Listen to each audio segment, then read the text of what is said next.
चलिए आज हम लोग पढ़ने वाले हैं डेमोन्स्ट्रेटिव प्रोनाउन, संकेतवाचक सर्वनाम।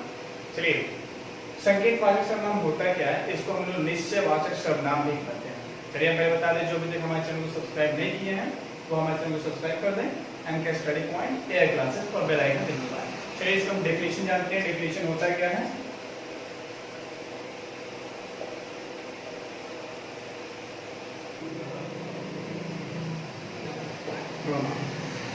जैसा कि कहा गया डेफिनेशन में इसका परिभाषा है। मैंने दो परिभाषा लिखा हुआ है क्योंकि संकेतवाचक को हम निश्चयवाचक सर्वनाम भी कहते हैं, इसलिए आपको दिक्कत ना हो इसलिए मैं दो मैंने उसका जो परिभाषा वो लिख दिया है। कह रहे पहले है कि in this type of pronoun we often use the words such as these that it indicates the object that we try to describe। मतलब ये कि in this type of pronoun यानी कि इस प्रकार के सर्वनाम में we often use the words such as these that, हम इस प्रकार के सर्वनाम में अक्सर इसे प्रयोग करते हैं। तो अक्सर हमको प्रयोग करते हैं these two और that, ये जो दो शब्द हैं इसको अक्सर हम क्या करते हैं, प्रयोग करते हैं।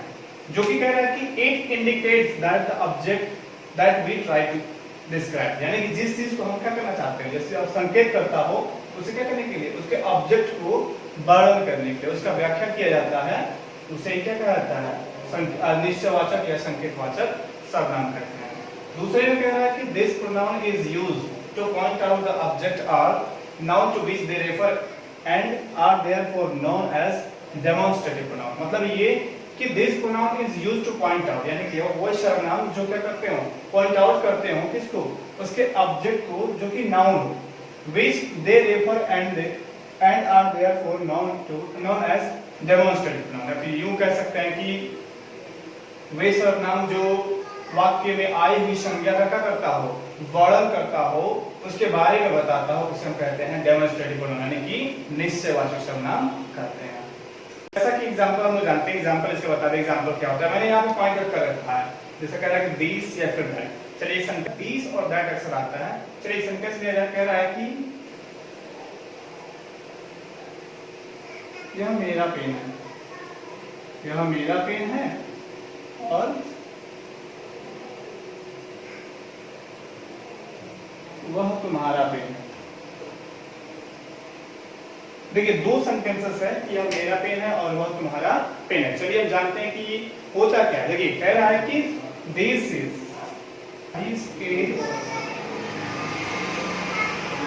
My, that is your. देखिए दो सेंटेंसेस था, इसमें कह रहा है कि this is my pen and that is your pen. संकेत क्या कर रहा है, निश्चय दिखा रहा है। पहला हम बता रहे हैं आपको निश्चयवाचक सर्वनाम से कहा जाता है, तो इसमें निश्चितता यह दिखा रहा है कि यह जो पेन है वह किसका है, मेरा पेन है। ठीक है, इसमें भी दिखा रहा है कि वह पेन तुम्हारा है, वह तुम्हारा पेन है, तो इसमें भी क्या किया गया है, निश्चितता दिखाया गया है।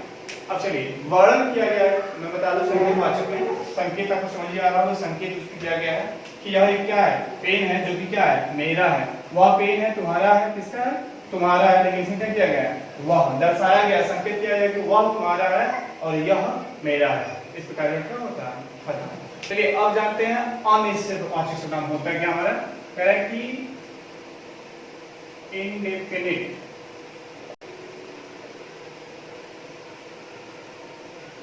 इंडेफिनिट प्रोनाउन यानी कि अनिश्चयवाचक सर्वनाम। अनिश्चयवाचक सर्वनाम क्या होता है, चलिए इसको जानते हैं। पहले लिखते हैं डेफिनेशन इसकी।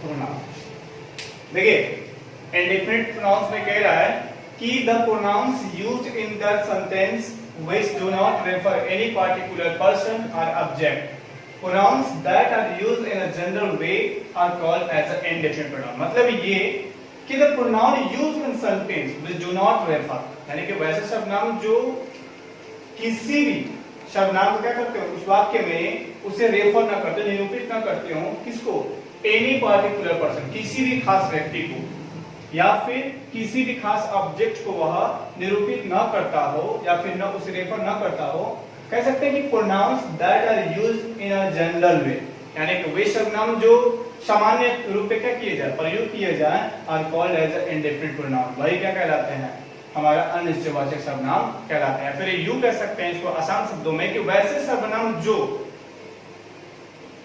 सर्वनाम की स्थिति को क्या करता हो, दर्शाता हो, उसे हम लोग अनिश्चयवाचक सर्वनाम कहते हैं। जैसे कि एग्जांपल कह सकते हैं, हमारा माना जाए एग्जांपल में लेके चला जाए, एग्जांपल में लिख सकते हैं, एग्जांपल में कह सकते हैं कि एनी, एनी का मतलब होता है कोई, या फिर दूसरा एग्जांपल ले हम लोग समथिंग, यानी कि कुछ।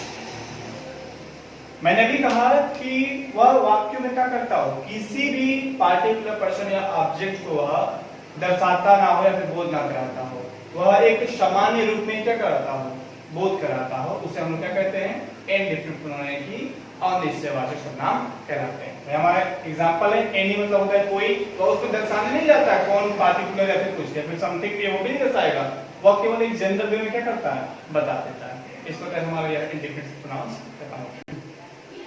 इंटरोगेटिव,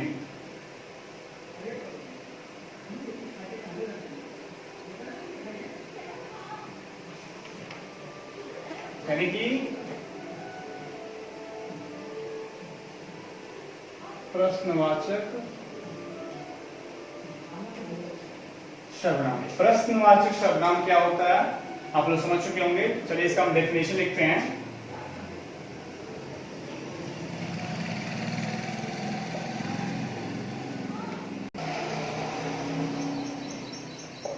Here हमारा इंटरोगेटिव प्रोनाउंस डेफिनेशन कह रहा है कि the pronouns that are used for asking question is known as interrogative pronoun, यानी कि वैसे सर्वनाम जो क्या किए जाते हो, प्रश्न पूछने का, प्रश्न पूछे जाते हो, वैसे सर्वनाम जो जिससे प्रश्न पूछा जाए वह क्या कहलाता है, इंटरोगेटिव प्रोनाउंस कहलाता है।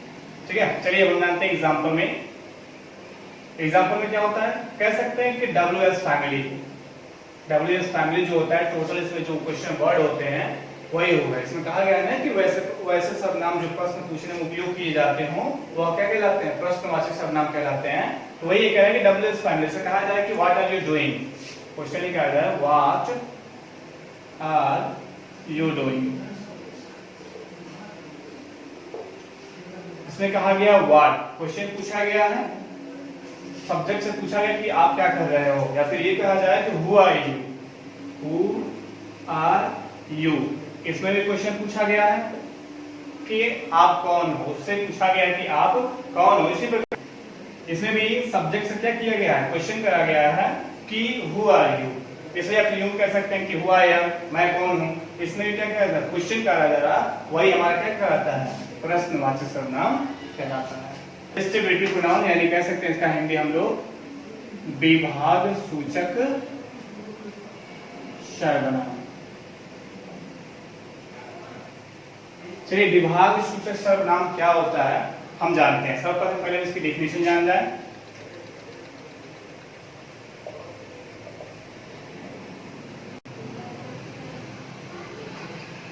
प्रोनाउन देखिए, डिस्ट्रीब्यूटिव प्रोनाउन यानी कि विभाग सूचक या वितरणवाचक, दोनों एक ही कहा जाता है। डेफिनेशन में कह रहे हैं कि the pronouns which refers to the persons और things taken one at a time is called as distributive pronoun। कह रहा है कि the pronoun which refers to a person, उसे क्या करता हो, रेफर करता हो, or things यानी पर्सन या व्यक्ति को taken one at a time यानी कि एक समय में एक ही व्यक्ति या वस्तु को क्या करता हो, दर्शाता हो या बोध कराता हो, उसे हम लोग कहते हैं विभाग सूचक सर्वनाम या वितरणवाचक सर्वनाम। जैसे कि एक एग्जांपल में कह सकते हैं हम लोग कि either या फिर नेदर। इसमें कह सकते हैं कि या,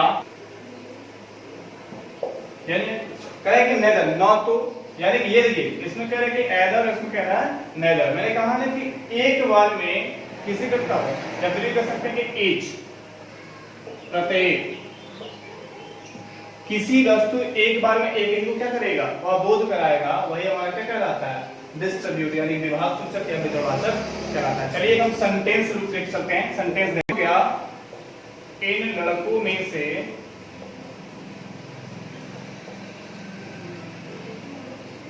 प्रत्येक इनाम के हकदार हैं। Each of these boys। चलिए दूसरा सेंटेंस हम लेके चलते हैं। एक सेंटेंस और है कि हम आज या तो कल जा सकते हैं। We may go either today or tomorrow।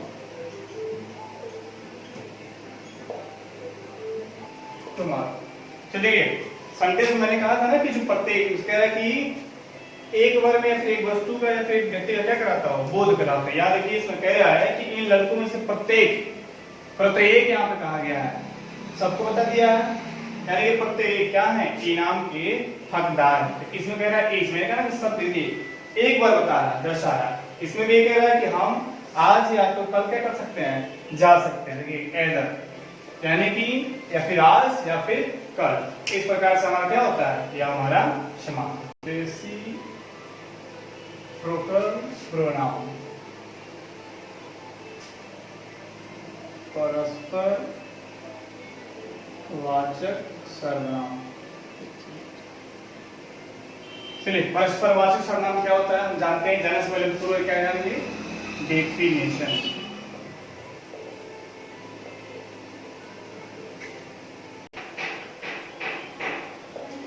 देखिए कह रहे रेसिप्रोकल प्रोनाउंस में कि ए प्रोनाउन व्हिच रिलेट्स, ये रिलेट्स लिखा गया है, relates to or more person or things called reciprocal pronoun. कह रहे हैं ना कि a pronoun which relates to or more, दो या दो से अधिक, कह सकते हैं कि वैसे सर्वनाम जो दो या दो से अधिक व्यक्तियों या वस्तुओं में क्या बताते हो, परस्पर संबंध को दर्शाते हैं, उसे हम क्या कहते हैं, रेसिप्रोकल प्रोनाउन यानी कि परस्पर वाचक सर्वनाम कहते हैं। फॉर एग्जांपल कह सकते हैं कि छात्रों ने एक दूसरे की सहायता की।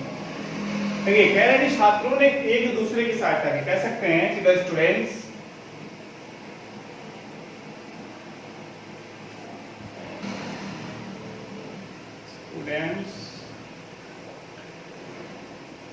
Help each other.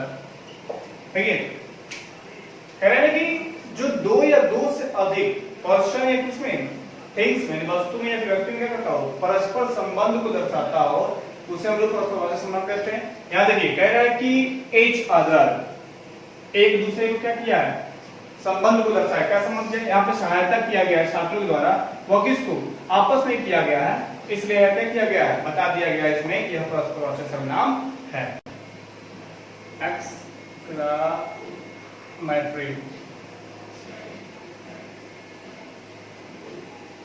विस्मयादिवाद, विस्मयादिबोधक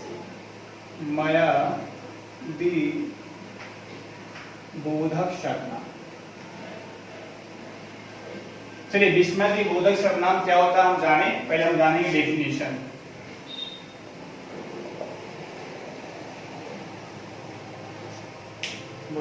Correct pronouns which as an exclamation is known as exclamative pronoun, यानी कह सकते हैं exclamation है कि विस्मय, जो विस्मय इसको है वह क्या करता हो, दिखाता हो।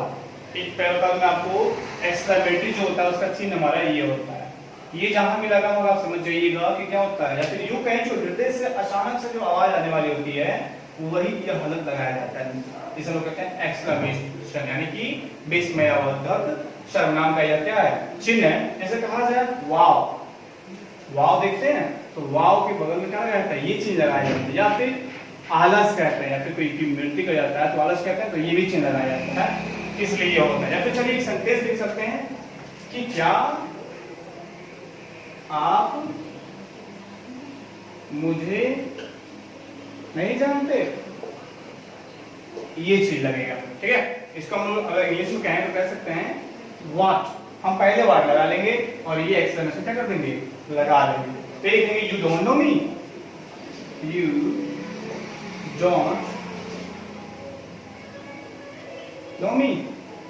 देखिए कह रहा है कि व्हाट, यानी कि ये चिन्ह जो लगाया गया है यही हमारा एक्सक्लेमेशन है। इसमें कह रहा था कि a pronoun used as exclamation, यानी कि विशेषण नाम इसमें क्या किया जाए, बिस्मय को क्या किया जाए, दर्शाया जाए, is known as exclamatory pronoun. वही क्या कहलाता है, बिस्मयपूर्वक सर्वनाम कहलाता है। इस प्रकार से हमारा जो प्रोनाउंस था वो पूरा खत्म हो गया। अब हमारा तीसरा पॉइंट जो है वो हम क्या करेंगे, अगले वीडियो में करेंगे। Thank you.